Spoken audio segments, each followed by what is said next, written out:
FW Taylor, इनका पूरा नाम जो है वो है Frederick Wilson Taylor.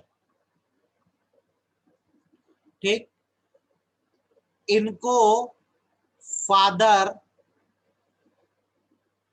Of scientific management भी कहा जाता है।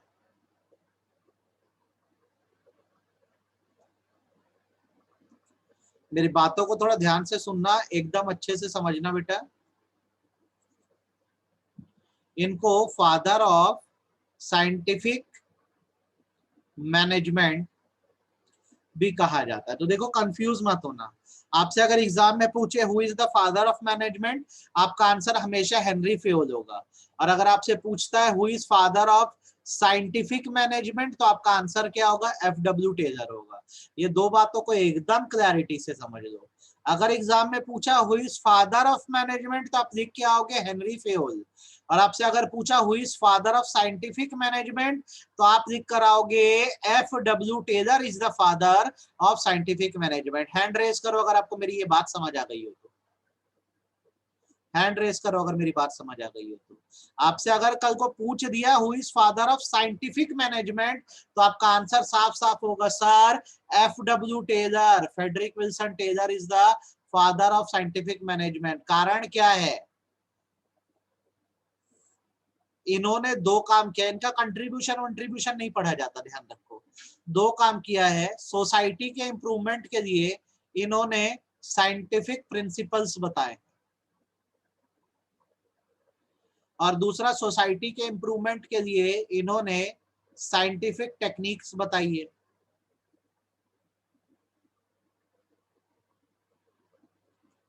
क्या था, जैसे हमारे फेयोल जो थे, उन्होंने क्या किया था, 14 प्रिंसिपल्स बस बताए थे कि 14 रूल है, फॉलो करने से सोसाइटी में इंप्रूवमेंट आएगा, मैनेजमेंट अच्छा होगा।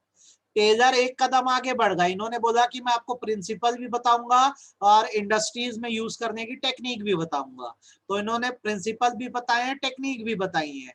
तो हमको क्या करना है, जैसे दो क्लास हम लेंगे, आज की क्लास में हम प्रिंसिपल सीखेंगे और अपनी जो अगली क्लास होगी उसमें हम टेक्निक्स पढ़ेंगे।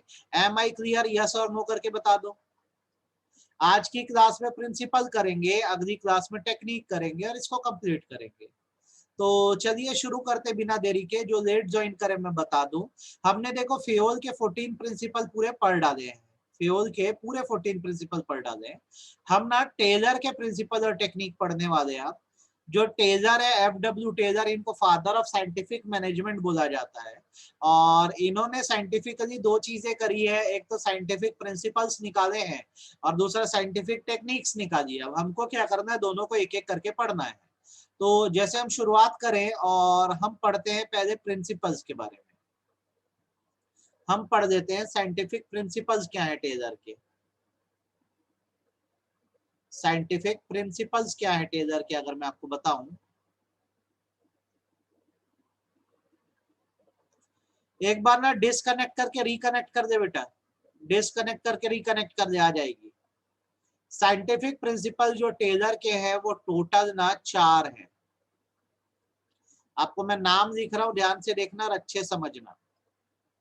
4 हैं। सबसे पहला जो है उसको हम बोलते हैं harmony not Discord.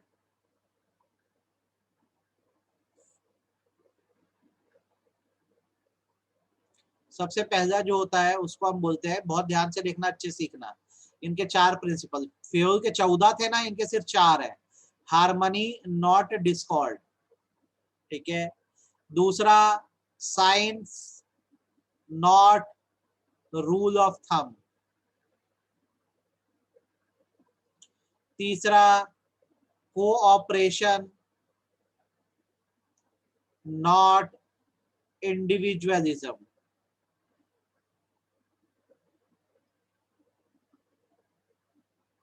Cooperation not individualism. और चौथा, डेवलपमेंट ऑफ एम्प्लॉइज। 4 प्रिंसिपल केवल है जो हमारे किसके माने जाते हैं, टेलर के माने जाते हैं। और आपको ये चारों प्रिंसिपल क्या है बेटा ध्यान रखना होगा। सबसे पहला हार्मनी नॉट डिस्कॉर्ड, दूसरा science not rule of thumb, तीसरा कोऑपरेशन नॉट इंडिविजुअलिज्म और चौथा डेवलपमेंट ऑफ एम्प्लॉइज। ये चार जो है बेसिकली क्या है प्रिंसिपल है जो टेलर ने दिए हैं। याद करने के लिए कोड ले सकते हो HSCD। H से हार्मनी नॉट डिस्कॉर्ड, S से science not rule of thumb, C से कोऑपरेशन नॉट इंडिविजुअलिज्म और D से डेवलपमेंट ऑफ एम्प्लॉय। ये एकदम दिमाग में बिठाओ, ये आपके चार साइंटिफिक प्रिंसिपल है जो टेलर ने दिए हैं। HSCD, harmony not discord, science not rule of thumb, cooperation not individualism, development of employ. अब बिना देखे इसको लिख के देख लो आपसे बन पाएगा कि नहीं बन पाएगा। HSCD शॉर्ट में याद रखना कोड है ये। HSCD, harmony not discord, science not rule of thumb, cooperation not individualism, development of employ. ये चार प्रिंसिपल जो है हमारे टेलर भैया ने दिए हैं। ठीक है, आपको ये विजिबल है, दिख रहे हैं तो आप हैंड रेस करो। आपको मेरी आवाज क्लैरिटी से आ रही है, हैंड रेस करो हाँ या ना।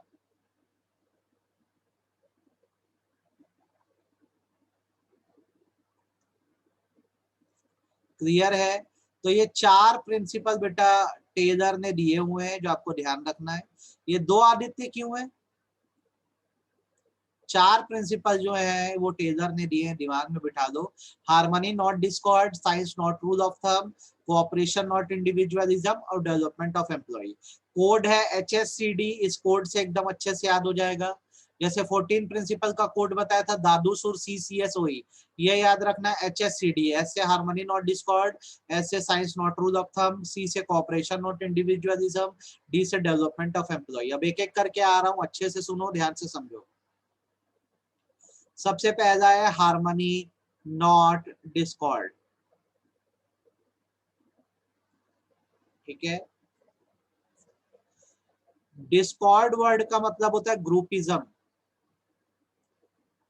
सिखा रहा हूं, ध्यान से सुनना। एज पर टेलर, इन एन ऑर्गेनाइजेशन, एक ऑर्गेनाइजेशन में there are two opposite groups, one is management and other is employee। एक ऑर्गेनाइजेशन में दो ग्रुप होते हैं जो एक दूसरे के अपोजिट होते हैं। एक मैनेजमेंट होता है मतलब ओनर्स लोग, और दूसरा employ. Both are in conflict with each other. अक्सर ये क्या होता है, एक दूसरे से झगड़ते रहते हैं। वर्कर बोलते हैं हमारी मांगे पूरी करो, और मैनेजमेंट बोलता है मैं पैसा उतना दूंगा नहीं, मेरा काम करके दो। तो टेलर का ये कहना है कि ठीक है, दो अपोजिट ग्रुप है, एक मैनेजमेंट एक एम्प्लॉय है, अक्सर एक दूसरे से कन्फ्लिक्ट करते हैं। However, for achievement of objective,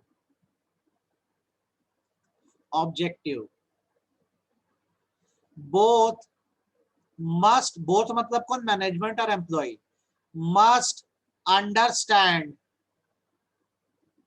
importance of each other,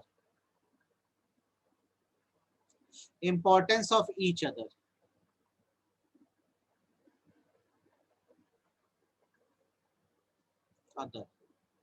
and work in harmony instead of discord।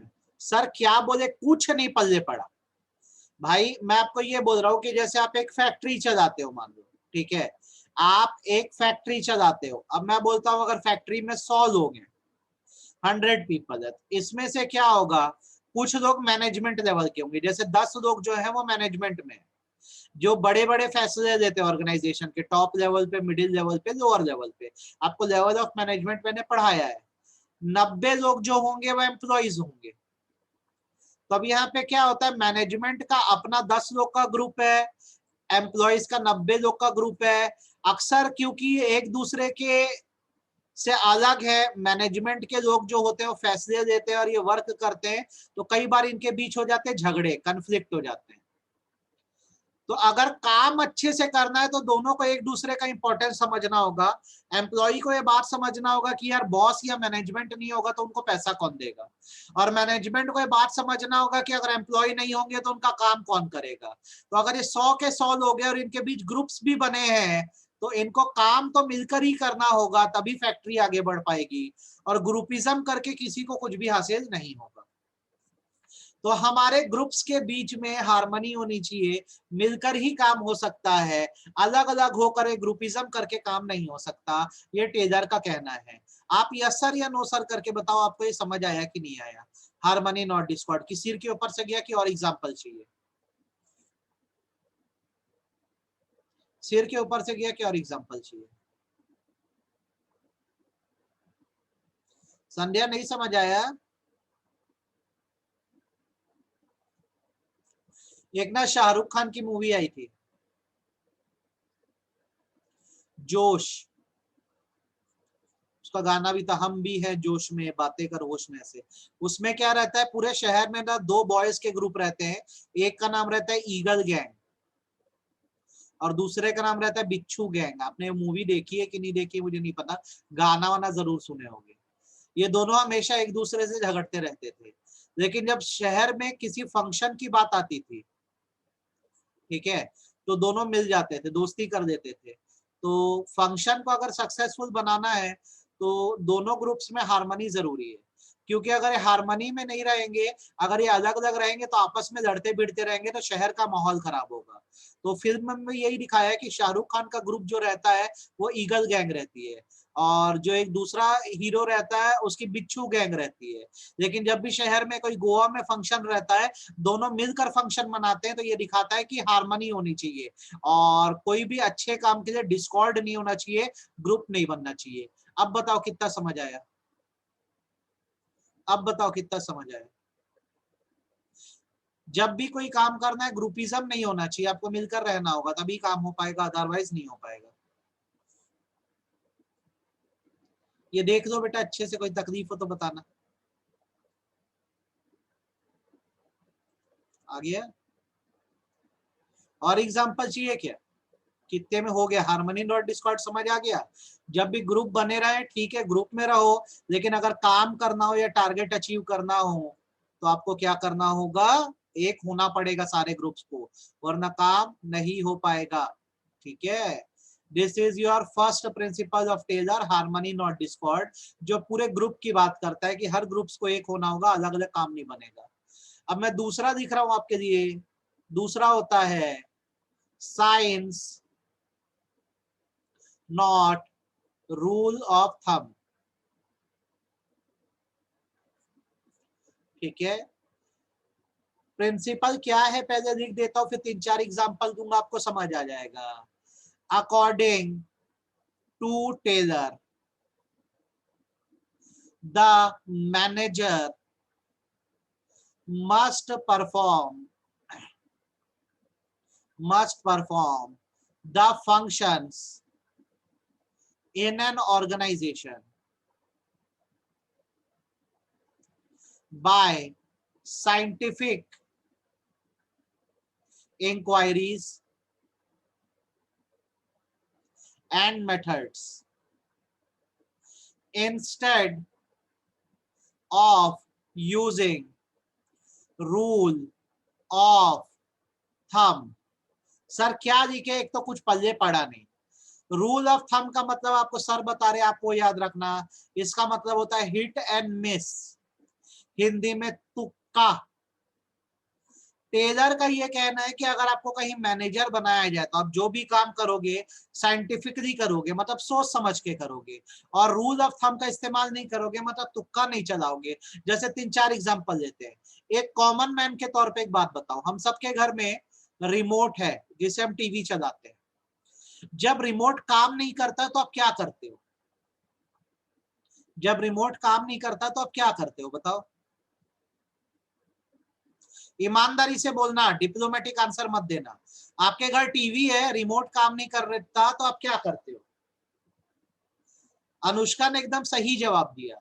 बाकी लोग का क्या जवाब है? आपकी टीवी का रिमोट काम नहीं करेगा, आपको एक जरूरी मैच देखना है, तो सबसे पहले आपका रिएक्शन क्या होता है? आप क्या करते हो उस रिमोट के साथ? बस सभी लोग यार ये करते हो, ठीक है। या आयुषी ने अलग एग्जांपल दिया, बताया, सही बताया। आप क्या करते हो? मैं भी वही करता हूँ, ठक ठक ऐसे रिमोट को पटक देता हूँ। सही बोल रहे हो गलत बोल रहे हो? हैंड रेस करो, करते हो नहीं करते हो? रिमोट को पटके हो कभी?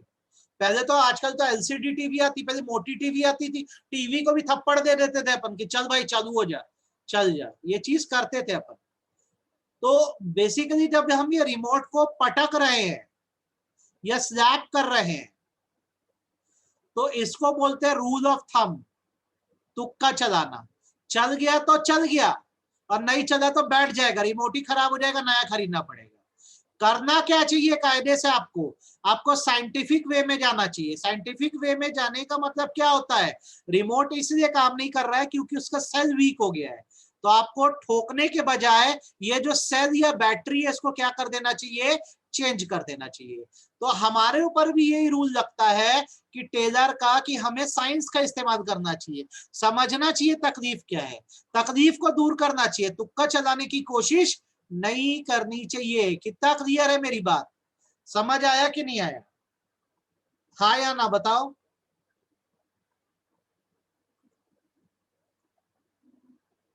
सभी लोग को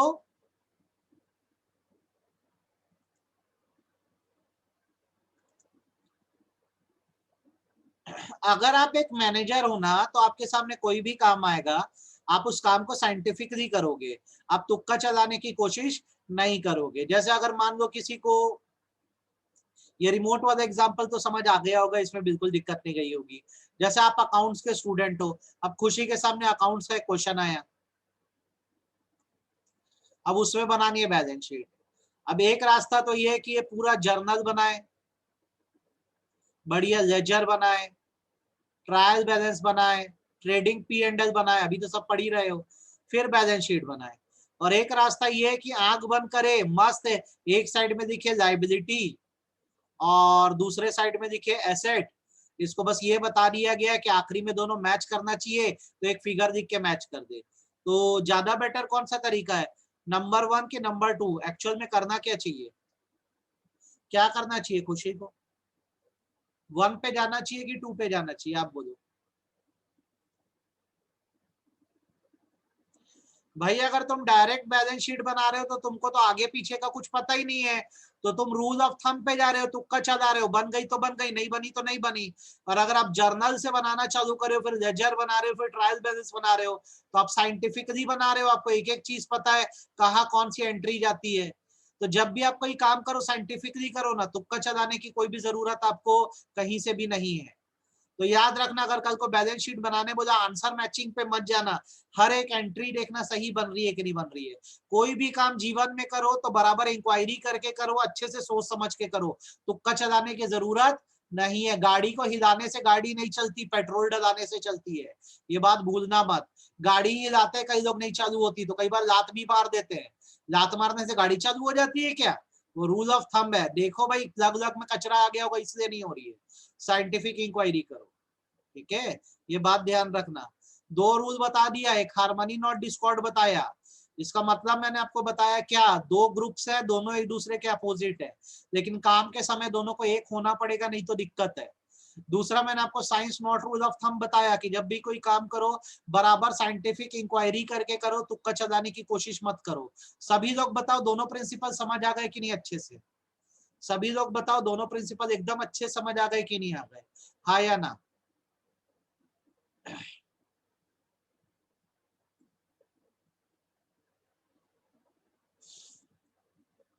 तीसरा जो इसके बाद आता है उसको हम बोलते हैं cooperation not individualism. Cooperation not individualism, इसका मतलब होता है I should be replace by we, मैं नहीं हम। कोऑपरेशन नॉट इंडिविजुअलिज्म का प्रिंसिपल बोलता है in an organisation there are many peoples from different background different background. We must understand others and cooperate with them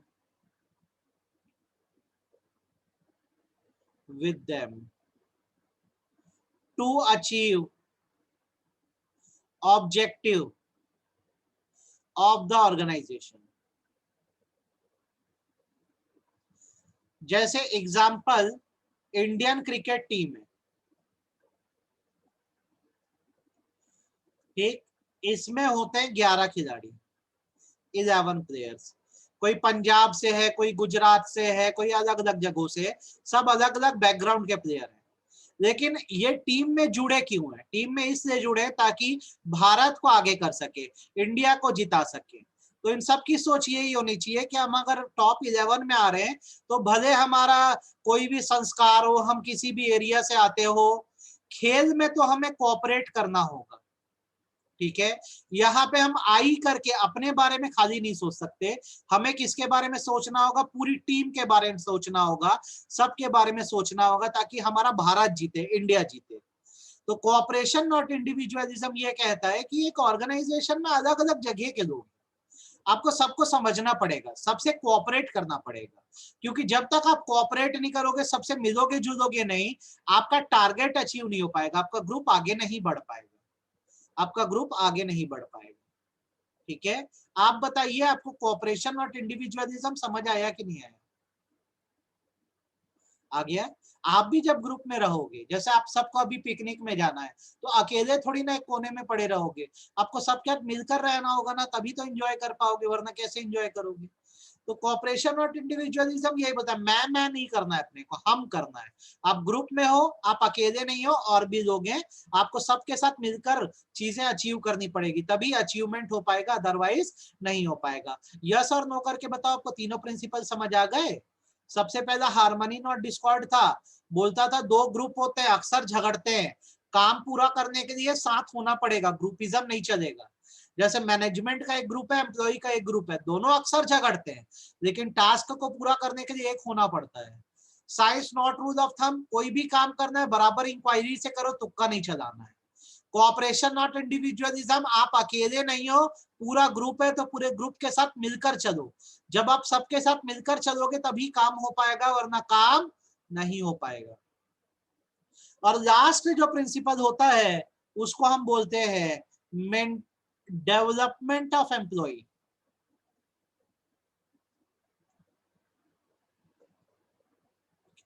development of employ ये बोलता है कि मैनेजमेंट, ब्रैकेट में मैं बॉसेस लिख दे रहा हूं ताकि आपकी क्लैरिटी रहे, must understand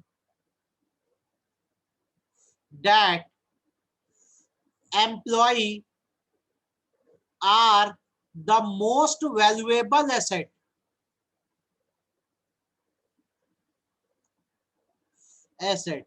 of the organisation.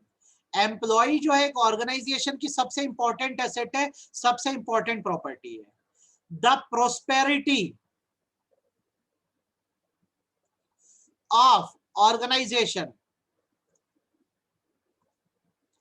Depends on efficiency of employ.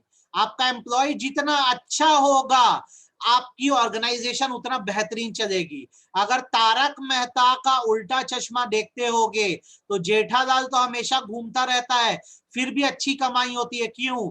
क्योंकि गड़ा इलेक्ट्रॉनिक को संभालने के लिए जेठालाल को पता है नट्टू काका, सभी लोग तारक मेहता तो देखते ही होंगे, और बागा है, तारक मेहता को ये बात, सॉरी जेठालाल को ये बात पता है, तभी तो उसकी ऑर्गेनाइजेशन ग्रो हो रही है। तो बॉसेस को समझना होगा कि एम्प्लॉय सबसे वैल्यूएबल एसेट है, और जब वो प्रॉस्पर होंगे तब ऑर्गेनाइजेशन आगे बढ़ेगी। तो effort should be made for training and development of employ. आपको अपने एम्प्लॉय को बराबर ट्रेनिंग भी देनी होगी और उसको डेवलप भी करना होगा ताकि वो भी तरक्की करे और आप लोग की ऑर्गेनाइजेशन की भी तरक्की हो। ये डेवलपमेंट ऑफ एम्प्लॉय का प्रिंसिपल बोलता है कि बॉसेस को समझना होगा कि एम्प्लॉय सबसे इंपॉर्टेंट ऑर्गेनाइजेशन के लिए। एम्प्लॉय अच्छे होंगे तो ऑर्गेनाइजेशन खुद ग्रो करेगी। आपको तारक मेहता का एग्जांपल याद रखना है। इसलिए पूरी कोशिश करनी है कि अपने हर एक एम्प्लॉय को हम बराबर ट्रेन भी करेंगे और खूब अच्छे से डेवलप कर देंगे ताकि कोई तकलीफ ना हो, वो भी आगे बढ़े और हम भी आगे बढ़े। आपको ये समझ आया कि नहीं आया प्रिंसिपल, ये बता दो। समझ आया कि नहीं, हाँ या ना? यस और नो करके बताओ, चैट बॉक्स में बताओ, हैंड रेस करके बताओ, क्लैरिटी है कि नहीं। आपको अपने एम्प्लॉयज को डेवलप करना होगा, वो आगे बढ़ेंगे तो सब आगे बढ़ेंगे, वो आगे नहीं बढ़ेंगे तो कोई आगे नहीं बढ़ेगा। जैसे आपको मैं एक एग्जांपल दूं, रियल लाइफ एग्जांपल। गुजरात में एक डायमंड मर्चेंट है, हीरो का व्यापारी है। वो क्या करता है पता है? हर साल एवरी ईयर दिवाली में कभी अपने एम्प्लॉयज को 5 लाख रुपए कैश दे देता है, कभी कार दे देता है। पिछले साल उन्होंने हर एम्प्लॉय को 2 BHK का 2 बेडरूम हॉल किचन का सारे एम्प्लॉयज को फ्लैट दिया। तो इनसे पूछा गया इतना खर्चा तो कोई नहीं करता, आप क्यों करते हो? तो इसका कहना था कि अगर मैं साल में 2000 करोड़ रुपए कमा रहा हूं तो ये मेरे एम्प्लॉयज की बदौलत है, और इनके पीछे अगर मैं 100 करोड़ रुपए भी खर्चा कर दूं तो भी मेरे पास 1900 करोड़ रुपए ये मेरे को कमा के दे रहे हैं, तो मेरे पैसों में कोई कमाई नहीं आ रही है। इसलिए मैं इनके लिए इतने बड़े बड़े काम करता हूं ताकि ये मेरे को छोड़ के कभी ना जाए। ठीक है, और ये सच है, ये रियल है, ये है गुजरात में पर्सन। ये हर साल कभी 5 लाख रुपए कैश दे देता है, कभी कार दे देता है एम्प्लॉय को, कभी फ्लैट रहने के लिए दे देता है, कभी फॉरेन घुमाने भेज देता है। इसकी यही पॉलिसी है कि यार मैं कमा 2000 करोड़ रहा हूँ, जिनके कारण कमा रहा हूं उनके नाम पे अगर 100 करोड़ खर्चा कर दूं तो क्या बुराई है? 1900 करोड़ तो मेरा ही है। आपको समझ आया कि नहीं आया? अच्छे से बोलो हैंड रेस करके, क्लियर है? बस टेलर के 4 प्रिंसिपल्स थे। टेलर के 4 प्रिंसिपल थे: harmony not discord, science not rule of thumb, cooperation not individualism और development of employ. I hope आपको ये सारे समझ आ गए होंगे। अब मेरी बात को समझ लो थोड़ा सा। कल चैप्टर 1 का टेस्ट दे दो, बीएसटी के चैप्टर 1 का टेस्ट दे दो। इसका तो नोट्स भी दे दिया था, पढ़ा भी दिया था। टेस्ट एमसीक्यू होगा कि डिस्क्रिप्टिव होगा शाम तक बता दूंगा, या दोपहर को ही बता दूंगा। ठीक, अभी 9:31 हुआ है, हम लोग 9:40 को मिल रहे हैं, 9:40 को इको कर रहे हैं। डिस्कनेक्ट कर दो, 10 मिनट में मिलो, 9:40 को मिल रहे हैं। कल टेस्ट दे देना, कल क्लास नहीं रहेगी, खाली टेस्ट रहेगा।